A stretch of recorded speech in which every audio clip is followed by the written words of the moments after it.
Hello students, here we are once again with online study.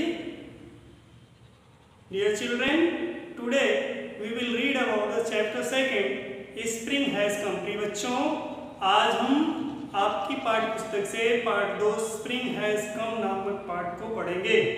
विद्यार्थियों, इस पाठ में जो करेक्टर है मोगली, उसने बताया है कि सर्दी की ऋतु में किस तरह का मौसम था और जब वसंत का समय आया तो उस समय स्थिति कैसी थी।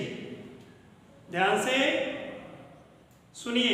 It is March and spring has come at last to the forest, Mowgli is strolling through the forest. यह मार्च का महीना था और मोगली जंगल से होकर के गुजर रहा था। Sniff sniff I could smell the change in the air, the days are growing longer, the nights are getting shorter, the ice and snow are quickly melting away, daffodils are pushing out of the ground. Mowgli ने कहा कि वसंत ऋतु का समय आ गया है और मुझे हर जगह सुगंध महसूस हो रही है। दिन बड़े हो रहे हैं, रातें छोटी हो रही हैं और बर्फ पिघल रही है। Today the forest did not seem as lonely as it did during the cold weather.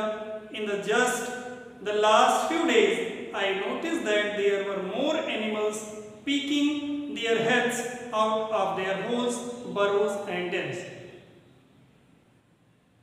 इस पैसेज में बताया गया कि जो जानवर हैं जंगल के, वह अपनी सुरंगों से, अपनी खोहों से बाहर निकल रहे हैं क्योंकि सर्दी का मौसम बीत गया है और वसंत का समय आ गया है। As I took a walk through the forest very early, Mr. Wombat and her children were hanging upside down from a tree branch. जैसे ही मोगली पेड़ से के पास से होकर के गुजरा, उसने देखा कि वोम्बट और उसका परिवार पेड़ से उल्टा लटका हुआ है। Hello Mowgli said Mr. Wombat. जो परिवार का मुखिया था मिस्टर वोम्बट, उसने कहा Mowgli hello. Hello mister wombat, I had not seen you since autumn. Where have you been so long? I asked.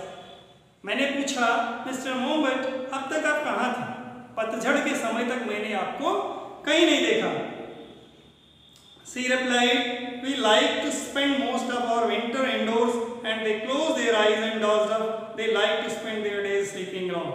उसने उत्तर दिया कि उसने अपना ज़्यादातर सर्दी का समय छुप करके बिताया है, बाहर वो नहीं निकले और ऐसा कहते हुए उसने अपनी आंखें बंद कर ली और सोने चला गया।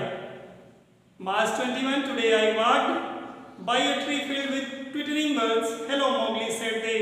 Hello, where have you been all winter? I asked. Oh, we fly south for warmth during winters. Almost November to last of February, the birds exclaimed. It was lovely to see them back in forest. It was harmonious to hear twittering tunes, chirps after so many months.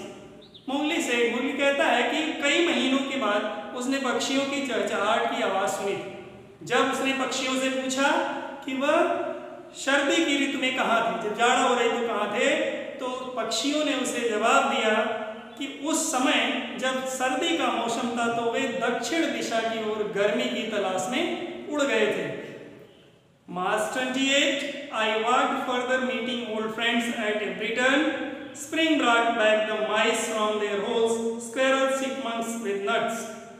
March 28 को जब निकलता है तो कहता है कि मैंने देखा कि गिलहरी और अन्य जो चूहे थे वह भी अपने बिलों से बाहर आ गए हैं और कुछ अखरोट जैसी खाने की चीजें मुंह में दबाए हुए हैं। I heard a woodpecker rapping at a pine tree. Mowgli ने एक कठफोड़वे को एक देवदार के वृक्ष पर अपनी चोंच से ठोकर मारते हुए देखा। I saw ducks swimming on the pond. मैंने बत्तख को तालाब में तैरते हुए देखा। Yes, the 4 months of difficult winter have gone and spring has come. Mowgli ने बताया कि हाँ, सर्दी के 4 कठिन महीने बीत चुके हैं और अब वसंत की ऋतु आ गई है। स्प्रिंग हैज कम, वसंत की ऋतु आ गई है, वसंत का मौसम आ गया है जिसको मोगली जानवरों के साथ एंजॉय